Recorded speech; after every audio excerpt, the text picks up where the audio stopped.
காங்கிரஸ் கட்சியின் திருநெல்வேலி கிழக்கு மாவட்ட தலைவராக பொறுப்பு வகித்து வருபவர் KPK ஜெயக்குமார் தன்சிங். இவர் கடந்த மாதம் 30ஆம் தேதி தன்னுடைய வீட்டிற்கு முன்பு சிலர் நோட்டமிட்டுக் கொண்டு இருப்பதாகவும் அவர்கள் திருட்டு சம்பவத்தில் ஈடுபடுவார்கள் என நினைத்தோம்.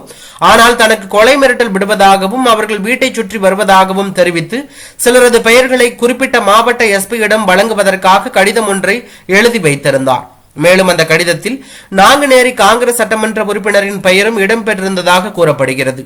இதனைத் தொடர்ந்து கடந்த 2ஆம் தேதி இரவு 7 மணிக்கு வீட்டிலிருந்து தனது தந்தை ஜெயக்குமார் வெளியில் சென்ற நிலையில் 2 நாட்கள் ஆகியும் இன்னும் வீடு திரும்பவில்லை. காணாமல் போன தனது தந்தையை காண்பித்து தருமாறு அந்த மனுவில் குறிப்பிட்டுள்ளார்.